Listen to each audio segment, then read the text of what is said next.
আসসালামু আলাইকুম আমার দুষ্টু মিষ্টি আপুমনি আর ভাইয়ারা। তোমরা সবাই কেমন আছো?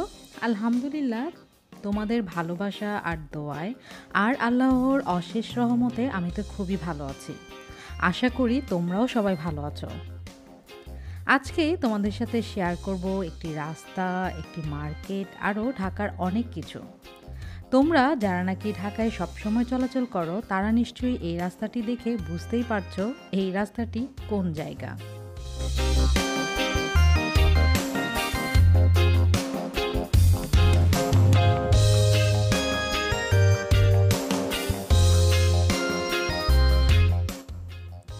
এটি হচ্ছে নিউ মার্কেটের একটি এলাকা, আর এই রাস্তাটাকে ঘিরেই গড়ে উঠেছে অনেকগুলো মার্কেট, আর সেই মার্কেট সবারই চেনা।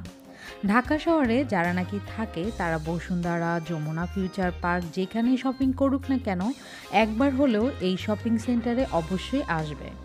নিশ্চয়ই তোমরা বুঝে গিয়েছো আমি কোন শপিং সেন্টারের কথা বলছি। সেটা আর অন্য কোনোটা নয়, সেটা হচ্ছে গাউসিয়া, নিউ মার্কেট, চাঁদনী চক। এই তিনটি মার্কেটে মানুষ একবার হলেও যাবেই যাবে। আসলে যাওয়ার মতোই মার্কেট। এই মার্কেটগুলোর মধ্যে অনেক কিছু আনকমন, অনেক কিছু যেমন পাওয়া যায়, তেমনি সেই জিনিসগুলো একদম রিজনেবল প্রাইসের মধ্যেই হয়ে থাকে।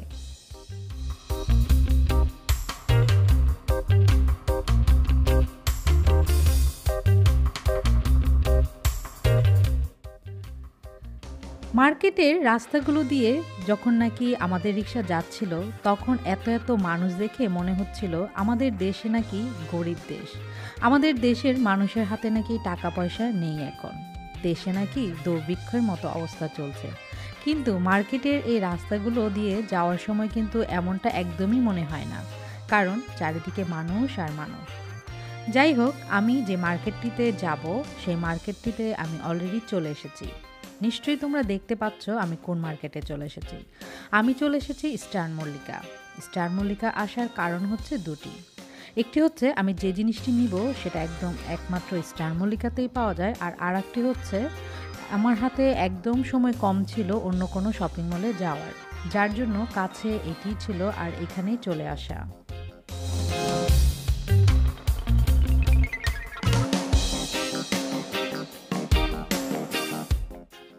ইস্টার্ন মল্লিকা অনেকের কাছেই খুবই পরিচিত একটি শপিং মল, কারণ এটার ওপরে অনেক ভালো ভালো টেইলার্স রয়েছে, আর অনেকেই আসে এখানে টেইলার্সে তাদের জামা কাপড়গুলো বানাতে দেওয়ার জন্য। আসলে এই ইস্টার্ন মল্লিকার মধ্যে কিন্তু অনেক কিছুই রয়েছে।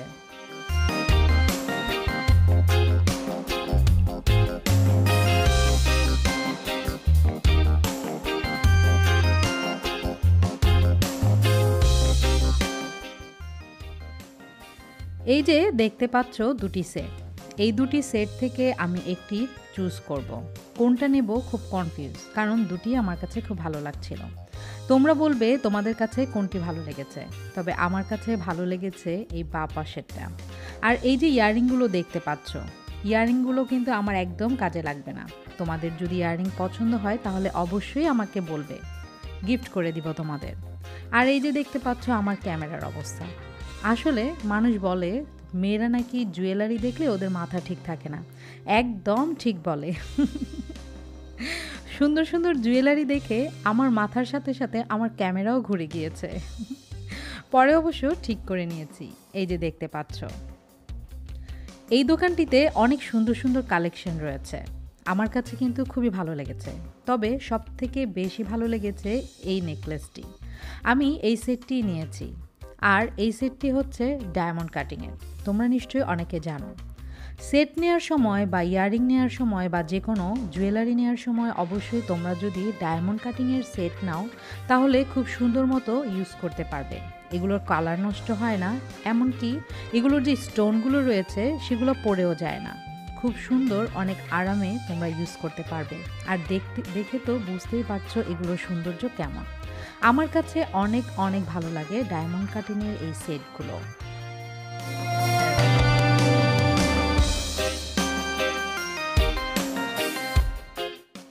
তো আমি ওই দুইটা থেকে এটাই চুজ করেছি। তোমরা অবশ্যই আমাকে কমেন্টস করে জানাবে যে আমার এই সেটটি কেমন হয়েছে।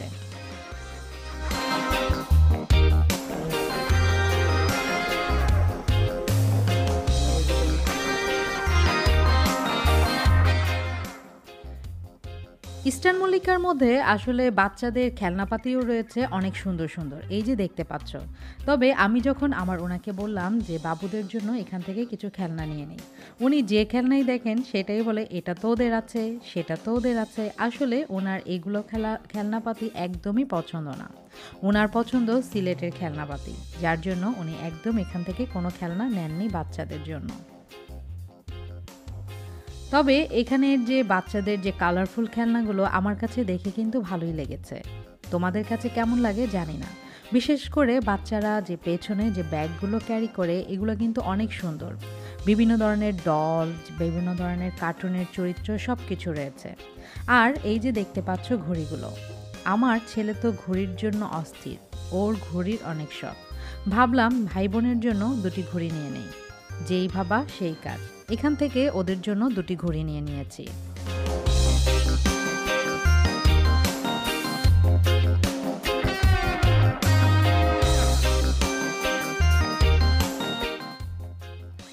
এক শপিং মলের মধ্যেই সবকিছুই পাওয়া যায়। এখানে জুতার সুন্দর, সুন্দর কালেকশন রয়েছে, ব্যাগের সুন্দর, সুন্দর কালেকশন রয়েছে, কসমেটিক্স রয়েছে, অনেক কিছু রয়েছে যা নেয়ার মতো। আর জামা কাপড়ের ক্ষেত্রে আমি বলব খুব ভালো মানেরই জামা কাপড় পাওয়া যায়। যেমন লোনের যে জামাগুলো রয়েছে, পাকিস্তানি অরিজিনাল যে জামাগুলো, ওগুলো কিন্তু এখানে পাওয়া যায়। ইস্টার্ন মল্লিকার ৩ তালা এবং ৪ তালার মধ্যে গেলেই দেখতে পারবে সেই লোনের ড্রেসগুলো। আর এই লোনের ড্রেস যেগুলো নাকি পাকিস্তানি, এগুলোর প্রাইস একটু বেশি। তবে পরতে কিন্তু অনেকই আরামদায়ক। আর কালারগুলোর কথা কি বলবো।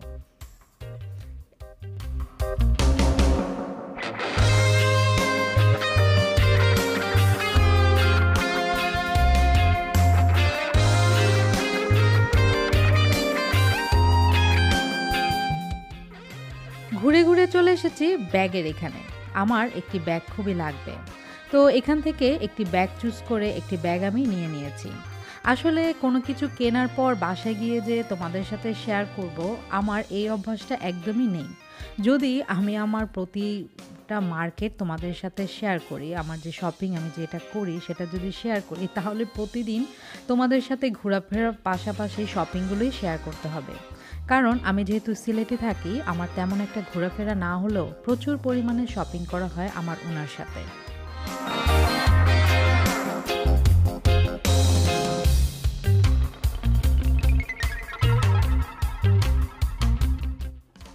আমার হাতে একদম সময় কম ছিল, যার জন্য আমি শুধু নিচতলা থেকেই ঘুরে টুরে আমার যতটুকু যা, যা দরকার ছিল সেগুলো নিয়ে আমি ব্যাক করেছি। ওপরে যাইনি। কিন্তু তোমরা যদি ঢাকার বাইরে থেকে কেউ আসো, তারা অবশ্যই ইস্টার্ন মল্লিকার নিচতলা থেকে ওপরতলা পর্যন্ত অবশ্যই যাবে। বিশেষ করে ওই যে বললাম যে তোমরা যদি পাকিস্তানি অরিজিনাল লোন জামাগুলো নিতে চাও, তাহলে অবশ্যই এই ইস্টার্ন মল্লিকার ওপরে চলে যেতে পারো। প্রাইসটা একটু বেশি, কিন্তু মানের ক্ষেত্রে জামা কাপড়ের মান কিন্তু অনেকই ভালো। যাই হোক, ভিতর থেকে শপিং কমপ্লিট করে যখন বাইরে বের হলাম, তখন দেখো অবস্থা। আসলে এই রোডটি ঘিরেই রয়েছে অনেক অনেক মার্কেট, যার জন্য এই রোডটি সবসময় এমন জ্যাম থাকে।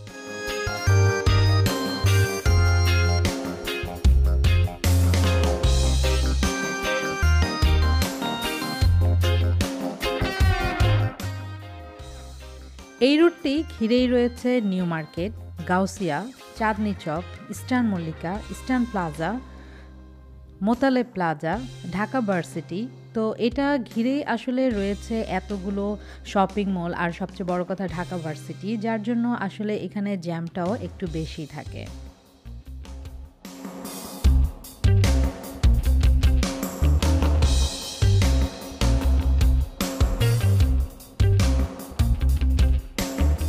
এই যে দেখতে পাচ্ছ ঢাকা ভার্সিটির যে বড় গেটটা, এটা কিন্তু করেছে বেশি দিন হয়নি। আমার বিয়ের অনেক পর এই গেটটা করা হয়েছে। আর এই যে দেখো চিরচেনা সবার অনেকেরই পছন্দ এই রাস্তাটি, টিএসসি। আমার কিন্তু খুবই পছন্দ। তবে আমি অনেক লেখাপড়া করলেও, এই রাস্তা দিয়ে অনেকবার আসা যাওয়া করলেও কখনো এখানে বসে আমার তেমন আড্ডা দেওয়া হয়নি, কখনোই হয়নি। তবে রিক্সা দিয়ে অনেক ঘুরেছি, কারণ আমার কাছে এই জায়গাটা খুবই ভালো লাগতো। সবাই যখন এখানে হেঁটে হেঁটে ঘুরে বেড়াতো, দেখতে আমার অনেক ভালো লাগতো।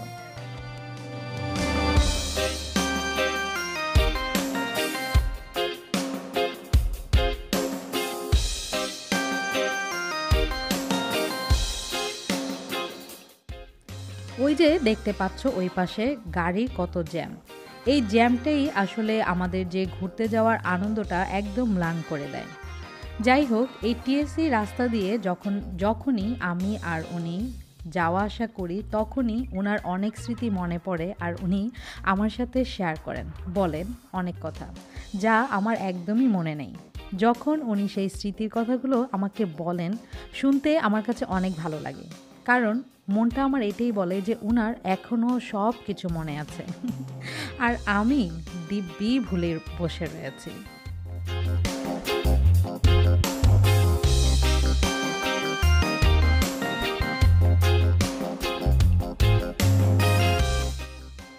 টিএসসি এই এলাকাটা আমার অনেক পছন্দ হলেও কখনো এখানে আশেপাশে বসে কখনো কারো সাথে আড্ডা দেওয়া হয়নি, কারণ আমাদের যেহেতু কনজারভেটিভ ফ্যামিলি আর আমাদের সবাই ঢাকার, সব আত্মীয় স্বজন রিলেটিভ সবারই ঢাকায়। যদি কখনো আমাদেরকে এভাবে রাস্তায় বসে থাকতে দেখে তাহলে তো হয়েছে লেখাপড়াই বন্ধ হয়ে যেত।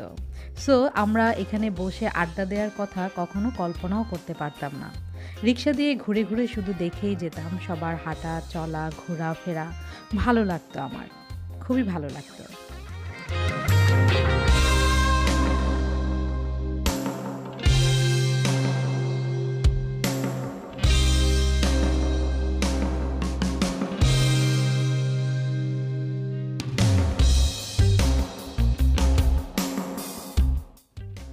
যারা ঢাকায় থাকো তাদেরও নিশ্চয়ই অনেকেরই এই টিএসসি এলাকাটাকে নিয়ে অনেক ধরনের স্মৃতি রয়েছে। আমার দুষ্টু মিষ্টি আপুমনি আর ভাইয়ারা, তোমাদেরও যদি এমন কোনো স্মৃতি থাকে তাহলে অবশ্যই তা কমেন্টসের মাধ্যমে আমার সাথে শেয়ার করবে। শুনতে এবং জানতে ভালোই লাগবে। যাই হোক, পুরনো কথা নতুন করে তোমাদেরকে বলে নিই। তোমরা যারা আমার ভিডিওটি প্রথম দেখছো তারা অবশ্যই আমার চ্যানেলটি সাবস্ক্রাইব করে বেল আইকনটি ক্লিক করে নিবে, যেন আমার নতুন নতুন ভিডিও আপলোড করার সাথে সাথে তোমরা পেয়ে যাও নোটিফিকেশন এবং আমার ভিডিওগুলো দেখতে পাও। আর তোমরা যারা সবসময় আমার সাথে ছিলে, আছো এবং থাকবে তাদেরকে অন্তরের অন্তঃস্থল থেকে অনেক অনেক ভালোবাসা।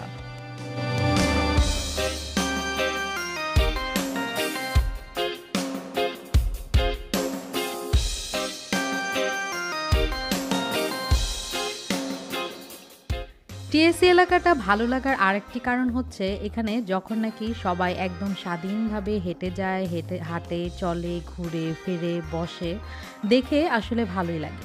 মনে হয় ওরা কত স্বাধীন মানুষ। আসলে সবসময় এই স্বাধীন লাইফটা কিন্তু ভালোও লাগে না। স্বাধীন লাইফের মধ্যে কিছু কিছু শাসন থাকলে জীবনটা পরিপূর্ণ হয়ে যায়, এটা আমার মনে হয়।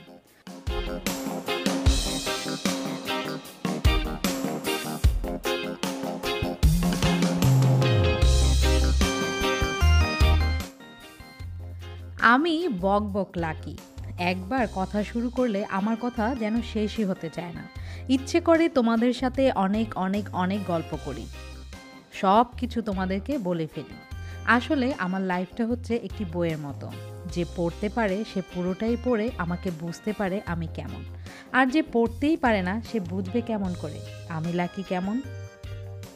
তাই আমি লাকি কেমন জানতে হলে পড়তে হবে, লেখাপড়া শিখতে হবে। যাই হোক, আজকে তোমাদের কাছ থেকে আমি এখানেই বিদায় নিয়ে নিচ্ছি। তোমরা সবাই ভালো থেকো, সুস্থ থেকো, সুন্দর থেকো। আমার জন্য বেশি বেশি করে দোয়া করবে, আর আমিও তোমাদের জন্য অনেক অনেক দোয়া করব। আল্লাহ হাফেজ।